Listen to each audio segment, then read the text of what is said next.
that chair is only comfortable for about 30 minutes. But we're on chapter 49. We're going to read on into Exodus just a little bit. But let's get started again. Chapter 49. Then Jacob called for his sons and said, "Gather around so that I can tell you what will happen to you in the days to come. Assemble and listen, sons of Jacob. Listen to your father Israel. Reuben, you are my firstborn, my might, the first sign of my strength, excelling in honor, excelling in power, turbulent as the waters. You will no longer excel. For you went onto your father's bed, onto my couch, and defiled it. Simeon, you and Levi are brothers.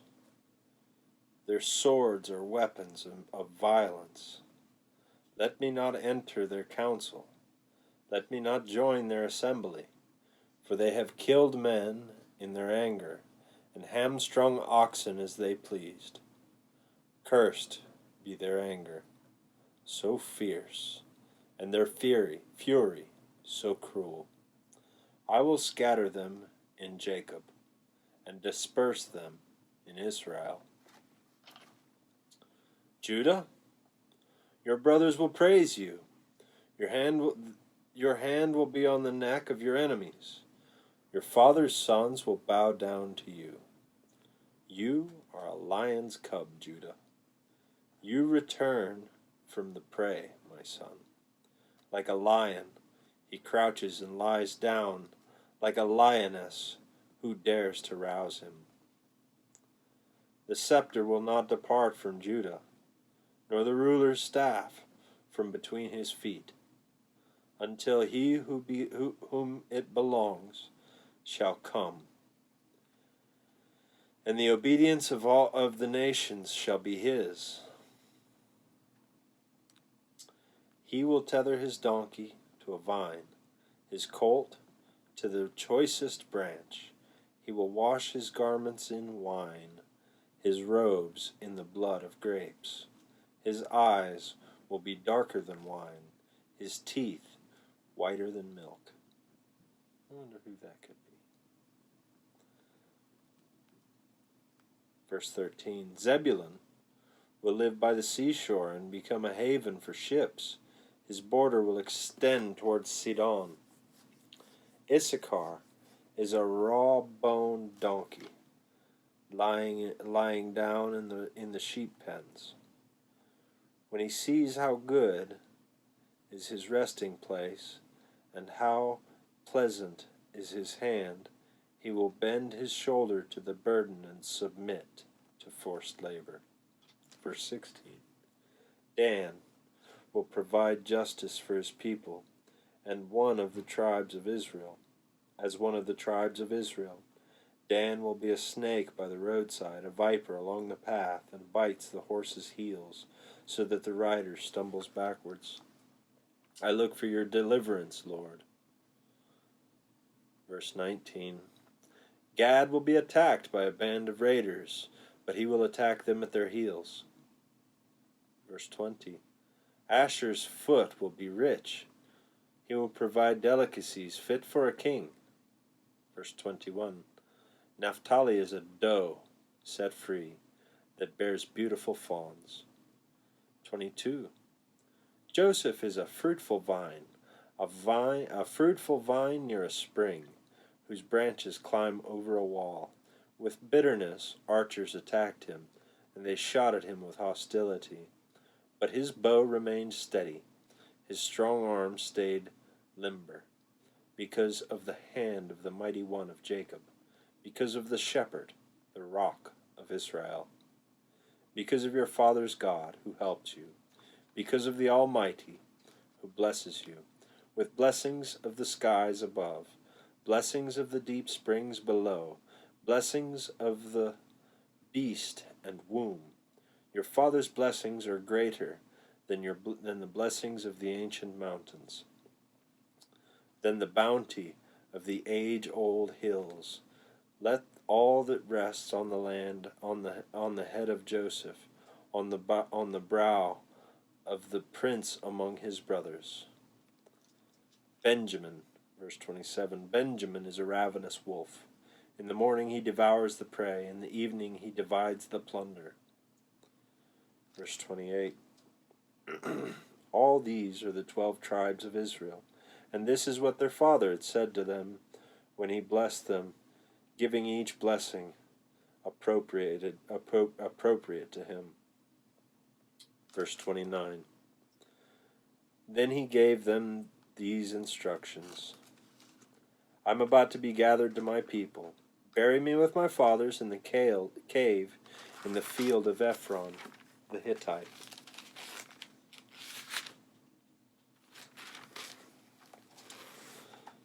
The cave in the field of Machpelah, near Mamre, in Canaan, which Abraham bought along with the field as a burial place from Ephron the Hittite. There Abraham and his wife were buried. There Isaac and his wife Rebekah were buried. And there I buried Leah. The field and the cave in it were bought from the Hittites. Verse 33.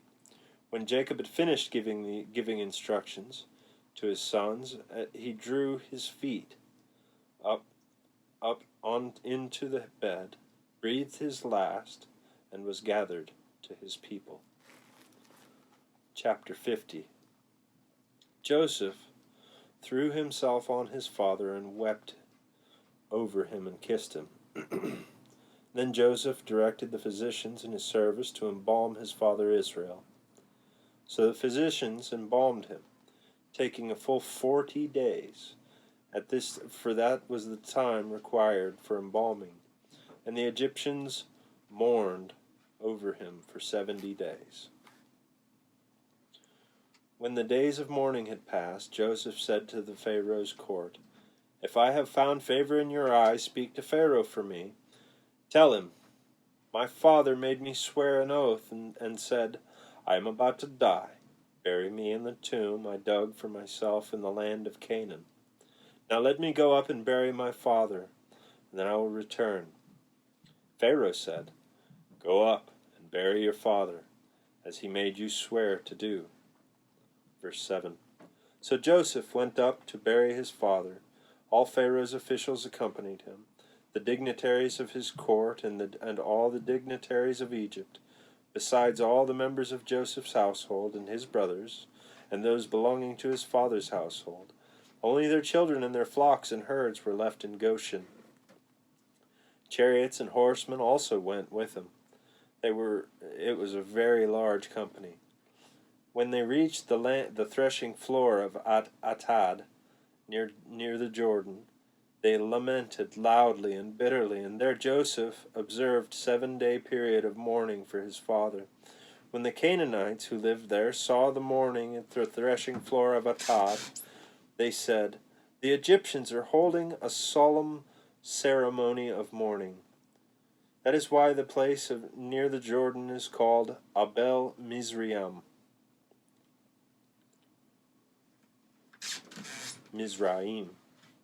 So Jacob's sons did as he commanded them. They carried him to the land of Canaan and buried him in the cave in the field of Machpelah near Mamre, which Abraham had bought from the field as a burial place from Ephron the Hittite. After burying his father, Joseph returned to Egypt, together with his brothers and all others who had gone with him to bury his father. Verse 15. When Joseph's brothers saw that their father was dead, and said, What if Joseph holds a grudge against us and pays us back for all the wrongs we did to him? So they sent word to Joseph, saying, Your father has left these instructions before he died. This is what you are to say to Joseph. I ask you to forgive your brothers the sins and the wrongs they committed in treating you so badly. Now please forgive the sins of the servants of God, of your father. When their message came to him, Joseph wept. His brothers came and threw themselves down before him. "We are your slaves," they said. But Joseph said to them, "Don't be afraid. I am in the place of God. Am I in the place of God? You intended to harm me, but God intended it for good." That's a good verse to memorize. "To accomplish what is now being done, the saving of many lives. So then don't be afraid. I will provide for you and your children." And he reassured them and spoke kindly to them. Verse 22. Joseph stayed in Egypt, along with all his father's family. He lived 110 years, and he saw the third generation of Ephraim's children.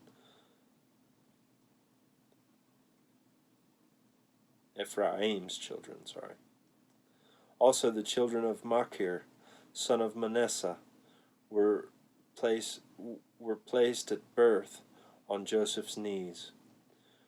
Verse 24. When Joseph said to his brothers, "I am about to die, but God will surely come to your aid and take you up out of this land, to the land he promised on an oath to Abraham, Isaac, and Jacob." And Joseph made the Israelites swear an oath and said, "God will surely come to your aid, and then you must carry my bones up from this place." So Joseph died at the age of 110, and after they embalmed him, he was placed in a coffin in Egypt. That's the end of Exodus. Let's keep rolling. Let's go right into, that was the end of Genesis. This is the beginning of Exodus. I only got one more page to read.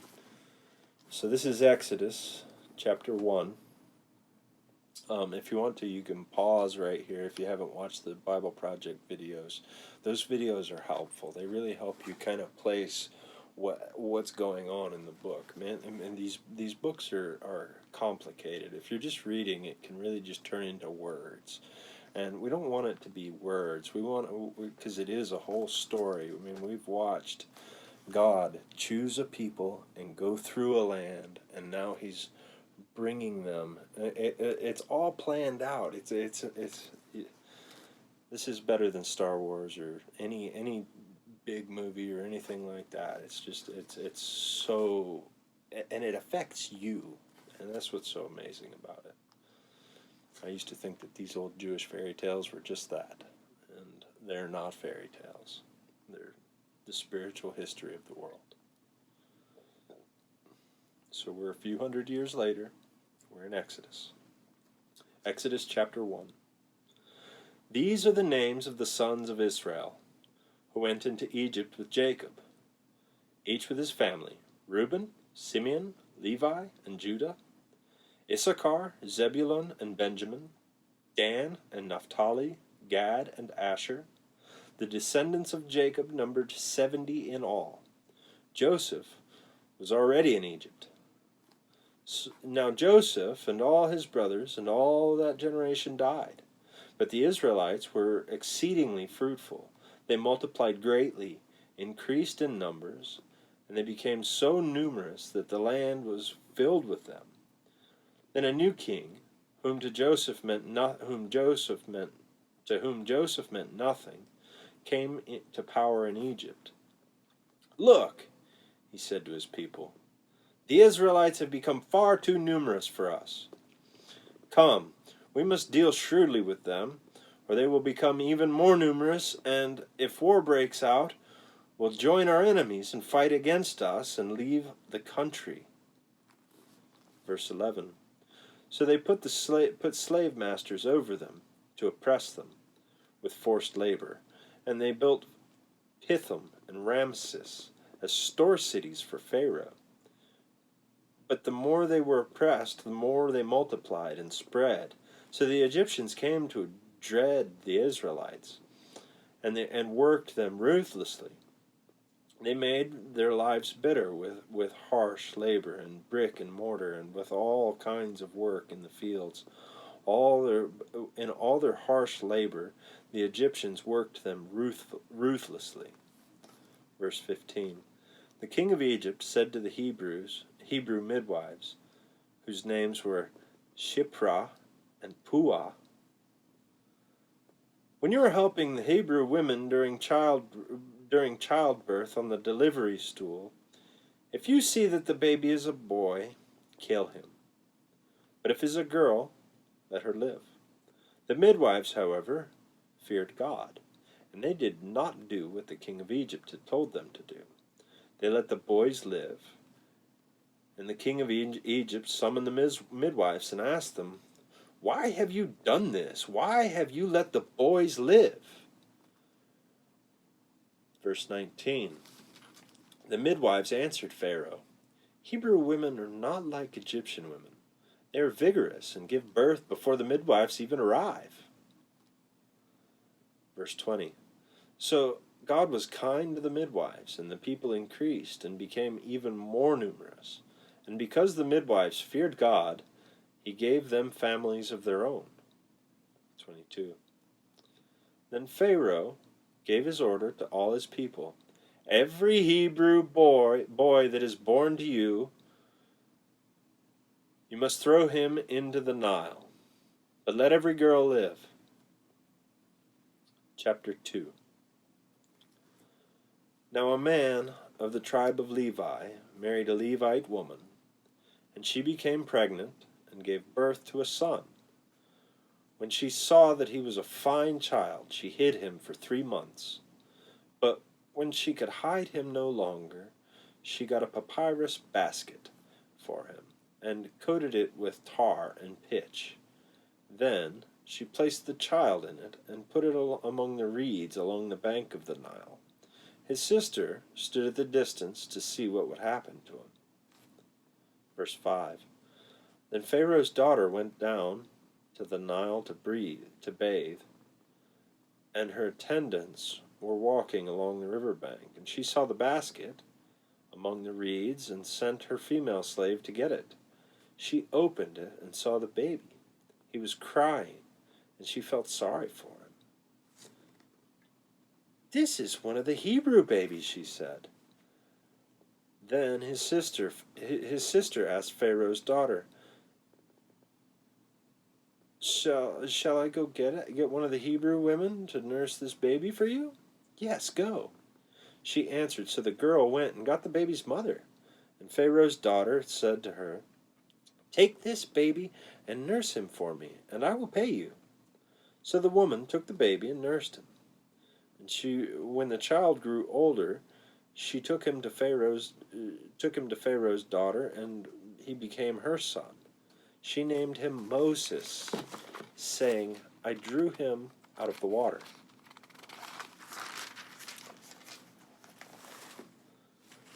Verse 11. One day after Moses had grown up, he went out to where his people were and watched them at their hard labor, and he saw an Egyptian beating a Hebrew, one of his own people. Looking this way and that seeing no one, he killed the Egyptian and hid him in the sand. The next day he went out and saw 2 Hebrews fighting. He asked the one in the wrong, "Why are you hitting your fellow Hebrew?" Verse 14. The man said, "Who made you ruler and judge over us? Are you thinking of killing me just as you killed the Egyptian?" Then Moses was afraid and thought, "What I did must have become known." Verse 15. When Pharaoh heard of this, he tried to kill Moses. But Moses fled from Pharaoh and went to live in Midian. There he sat down by a well. Now a priest of Midian had 7 daughters, and they came to draw water and fill the troughs to water their father's flock. Some shepherds came along and drove them away. But Moses got up and came to their rescue and watered their flock. Verse 18. When the girls returned to Reuel, their father, he asked them, "Why have you returned so early today?" They answered, "An Egyptian rescued us from the shepherds. He even drew water for us and watered the flock." "And where is he?" Ruel asked his daughters. "Why did you leave him? Invite him to have something to eat." Verse 21. Moses agreed to stay with the man who gave his daughter Zipporah to Moses in marriage. Zipporah gave birth to a son, and Moses named him Gershom, saying, "I have become a foreigner in a foreign land." During that long period, the king of Egypt died. The Israelites groaned in their slavery and cried out, and their crying for help because their slavery went up to God. God heard their groaning, and he remembered his covenant with Abraham, with Isaac, and with Jacob. So God looked on the Israelites and was concerned about them. All right, that's it for chapter 2. We'll begin again tomorrow in day 5. Good. We'll be looking at the burning bush. All right, guys, take care.